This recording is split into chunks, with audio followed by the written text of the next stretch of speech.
खुदावंद परमेश्वर का धन्यवाद देते हैं। प्रभु ने आज हमें ये मौका दिया कि हम मसीह के लोग चैनल के माध्यम से आपके साथ खुदावंद के वचन से बातचीत कर सके। मैं pastor John Peter CNA church सुरनसी जलंधर से खुदावंद यीशु मसीह के नाम में आप सबको सलाम, जय मसीह की। प्रभु आपको सुनने वालों को बड़ी बरकत दे और आज जो कलाम प्रभु हमें दे हमारे जीवन में 100 गुना फल आए।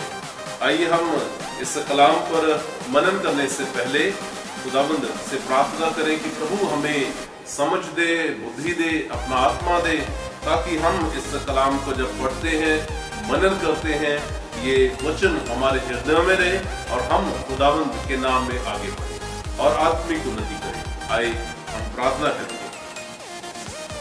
खुदावंद हमारे परमेश्वर, हमारे आसमानी बाप, हम शुक्रगुजार हैं कि आपने प्रभु जी हमें ये मौका दिया कि हम प्रभु आपकी हजूरी में आ सकें।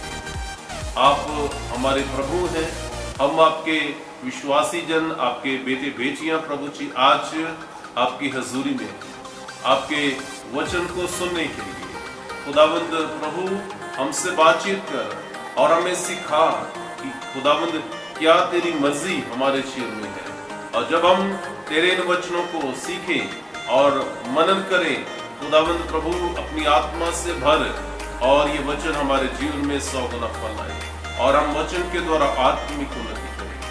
सुनने वालों को बरकत दे और अपने दास को प्रभु जी अपनी आत्मा से परिपूर्ण कर, अपनी सामर्थ से परिपूर्ण कर और अपनी महिमा के लिए इस्तेमाल कर। सब कुछ मांगते तेरे बेटे हमारे खुदावंद यीशु मसीह के नाम में, आमीन।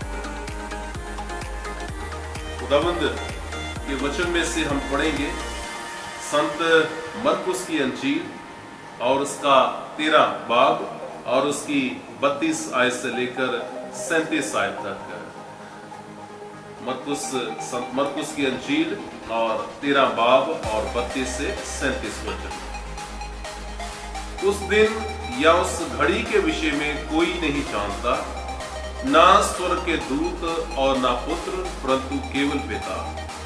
देखो, जागते और प्रार्थना करते रहो, क्योंकि तुम नहीं जानते कि वह समय कब आएगा। ये उस मनुष्य की सी दशा है जो परदेश जाते समय अपना घर छोड़ जाए और अपने दासों को अधिकार दे और हर एक को उसका काम बता दे और द्वारपाल को जागते रहने की आज्ञा दे। इसलिए जागते रहो, क्योंकि तुम नहीं जानते कि घर का स्वामी कब आएगा, सांझ को या आधी रात को या मुर्ग के बांग देने के समय या भोर को। ऐसा ना हो कि वे अचानक आकर तुम्हें सोते पाए। और जो मैं तुमसे कहता हूँ वही सबसे कहता हूँ, जागते रहो। खुदावंद की पवित्र अंजील है, इसके पढ़े और सुने जाने पर प्रभु की आशीष है, आमीन। अजीजों, आज जब हम खुदावंद की हजूरी में हैं और प्रभु के दास संत मरकुस के द्वारा लिखा हुआ ये वचन हम पढ़ते हैं, जो खुदावंद यीशु मसीह के द्वारा कहा गया, हम सबको खुदा का कलाम आज सिखाता है और प्रभु का वचन कहता है कि हमें जागते रहना है। आज का जो विषय है, जागते रहो। सो हमें प्रभु यीशु मसीह यहाँ पर कहते हैं हमें जागते रहना है और हमें खुदावंद यीशु मसीह की ओर से जो हुक्म हुआ है, खुदावंद यीशु मसीह यहाँ पर एक दृष्टांत के द्वारा समझाते हैं, एक पैराबल है, एक कहानी के द्वारा समझाते हैं कि हम लोग ऐसी दशा में है जैसे कि एक स्वामी, एक मालिक जब परदेश जाता है तो अपने जो उसके दास है उनको अपने घर में छोड़ जाता है ताकि वो काम करे। उनको काम बता दिया गया है और वो दोबारा से आएगा, एक समय होगा जब वो आएगा, स्वामी वो मालिक आएगा और आकर उनसे लिखा लेगा। सो यहाँ पर जो स्वामी है, जो मालिक है, हमारा प्रभु है, खुदावंद यीशु मसीह इस दुनिया में आए और उन्होंने सुसमाचार का प्रचार किया, उन्होंने हमें वचन दिया और हमें सिखाया सही और गलत, और हमें काम दिया है सुसमाचार का प्रचार और वचन के अनुसार चलने का। और खुदावंद यीशु मसीह दोबारा आएंगे एक समय जो हम नहीं जानते। खुदावंद का कलाम कहता है कि वो कब आएगा, सुबह, दोपहर, शाम, भोर को, प्रातः को नहीं जानते, लेकिन हमें क्या करना है, जागते रहना है, अर्थात तैयारी में बने रहना है। और हमें हमारे अंदर किसी भी तरह की लापरवाही नहीं होनी चाहिए, सुस्ती नहीं होनी चाहिए। और खुदावंद यीशु मसीह जब आए हम पूरी रीति से तैयार पाए जाए। बहुत सारी निशानियां हैं और वो निशानियां पूरी हो रही हैं। आज अगर हम न्यूज़ चैनल्स देखते हैं तो हम जानते हैं कि क्या क्या मुसीबतें, क्या क्या परेशानियां, कठिनाइयां आज संसार में हैं। और बहुत सारे लोग कोरोना वायरस की वजह से बीमारी की चपेट में है, इन्फेक्शन है, तरह तरह की बीमारियां हैं। और ये अनुमान लगाया जा रहा है कि बहुत लंबा समय निकलेगा और आने वाले समय में और ऐसी बहुत सारी बीमारियां आएंगी। हम सुनते हैं जगह जगह पर बाढ़ से लोग पीड़ित हैं, भूकंप आ रहे हैं, एक देश दूसरे देश पर हमला कर रहा है और लोगों में, बहन भाइयों में, परिवारों में वो प्यार नहीं रहा, कौम के ऊपर कौम चढ़ाई कर रही है। सो ये सब अंत समय की निशानियां हैं। और खुदा का वचन हमें कहता है हमें तैयार रहना है, हमें जागते रहना है और अपने आप को प्रभु के लिए तैयार करना है। हम सुस्ती नहीं होनी चाहिए। खुदावंद का कलाम कहता है, जब हम संत मत्ती की इंजील और उसका 25 अध्याय 25 बाब और 1 से 13 में पढ़ते हैं, खुदावंद यीशु मसीह ने वहां पर एक दृष्टांत के द्वारा समझाया। 10 कुंवारियां जिनमें 5 समझदार है, 5 मूर्ख है। जो समझदार है वो पूरी रीति से तैयार है और तैयारी है उनकी। जब उनको शादी में बुलाया गया कि वो शादी के घर में जाएं, और लिखा है दूल्हे के आने में देर हुई और वो ऊँघने लगी और सो गई। लेकिन जो 5 समझदार थी उन्होंने पूरी तैयारी की, उनके पास मशाले हैं, साथ में तेल भी है।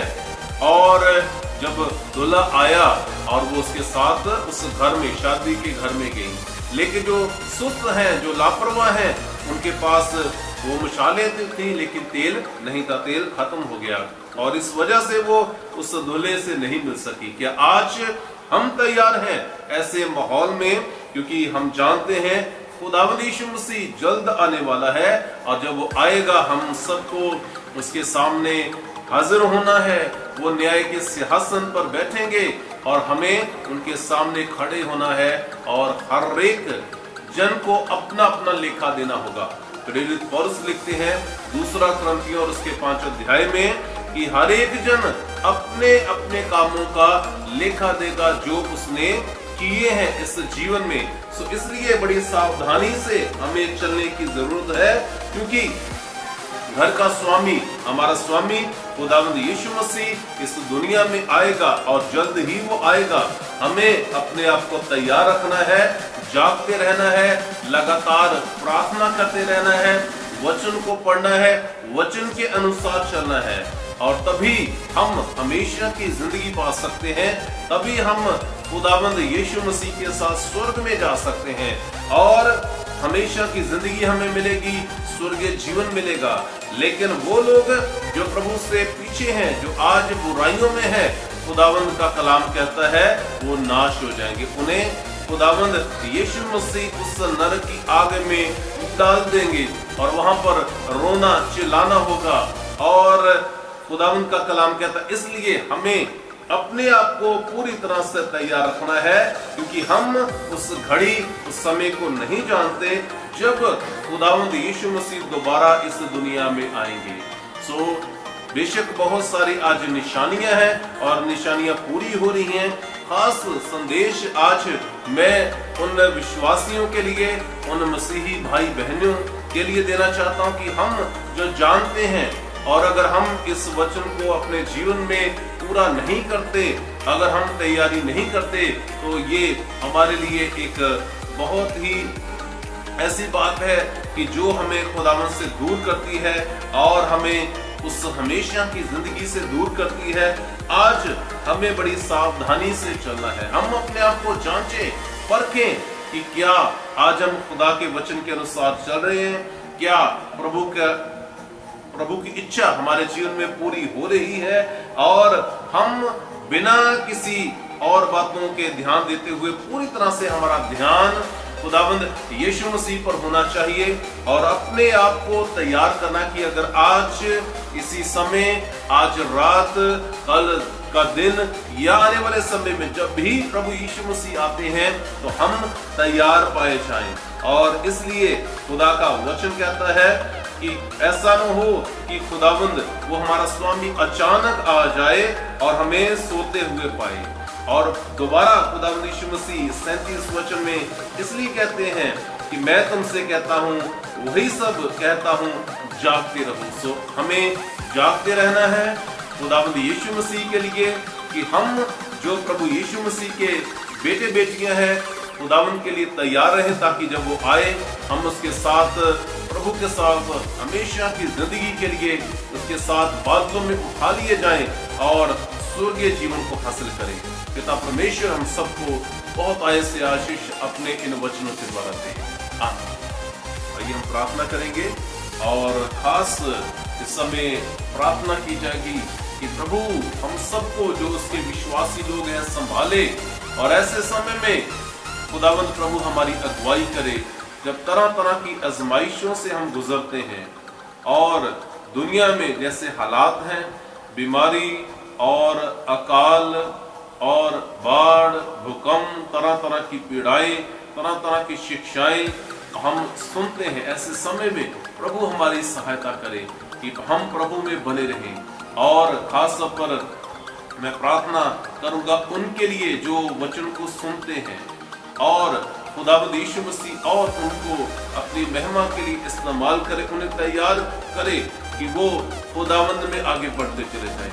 साथ ही साथ प्रार्थना करें कि प्रभु इस चैनल को, मसीह लोग चैनल को, और भाई विनोद को और इनके परिवार को खुदावंद यीशु मसीह आशीषित करे, संजीव और उनके परिवार को प्रभु आशीषित करे, और इसी रीति से खुदावंद प्रभु अपनी महिमा के लिए इस्तेमाल करे। जब प्रभु के जन उसकी खिदमत करते हैं और इस चैनल के माध्यम से हम आगे बढ़े, और लोग प्रभु के राज्य के लिए, परमेश्वर के राज्य के लिए, स्वर्गीय राज्य के लिए अपने आप को तैयार करें, और उनकी जिंदगियों से अंधकार, सुस्ती, लापरवाही जाती रहे, और प्रभु के लिए अपने आप को तैयार करें। आइए प्रार्थना करें। खुदावन हमारे परमेश्वर, हमारे आसमानी बाप, हम शुक्रगुजार हैं कि आज आपने हमें मौका दिया कि हम आपकी हजूरी में आ सके। धन्यवाद देते हैं पिताजी इस चैनल के लिए जिसके माध्यम से प्रभु आपने सेवा का मौका दिया, और प्रभु इस चैनल को तू ब्लेस कर, परिवार को तू ब्लेस कर, जो प्रभु जी तेरे कार्य को करते हैं, तेरा हाथ हमेशा बना रहे। और आने वाले समय में बहुत सारे प्रभु जी तेरे राज्य के प्रसार के लिए प्रभु जी इस चैनल के माध्यम से तेरे प्रभु जी कार्य हों, और प्रभु तेरे लोग आशीषित हों। प्रार्थना करते हैं प्रभु आज के वचन के लिए जो आपने हमें दिया और समझाया कि हम जागते रहें, क्योंकि तू हमारा स्वामी है, हम तेरे दास, तेरे दासियां हैं, और प्रभु तूने हमें काम सौंपे हैं। उन कामों को हम बड़ी ईमानदारी से और बड़ी जिम्मेवारी से पूरा कर सके, ताकि जब तू हमारा स्वामी वापस आए प्रभु हमसे लेखा ले, हम प्रभु जी किसी भी तरह से शर्मिंदा ना हो, बल्कि तेरे लिए तैयार पाए जाएं। और प्रभु हम जागते रहें, उस कार्य को पूरा करें, तेरे वचनों में आगे बढ़े, हमारा जीवन प्रार्थना में हो और वचन के अनुसार हमारे काम हो। प्रभु तो हम सबकी अगुवाई कर। खुदावंद परमेश्वर, प्रार्थना करते हैं जितने भी इस वचन को सुनते हैं उनकी जिंदगियां बदलें, और प्रभु जी अपने आप को तेरे लिए तैयार करें।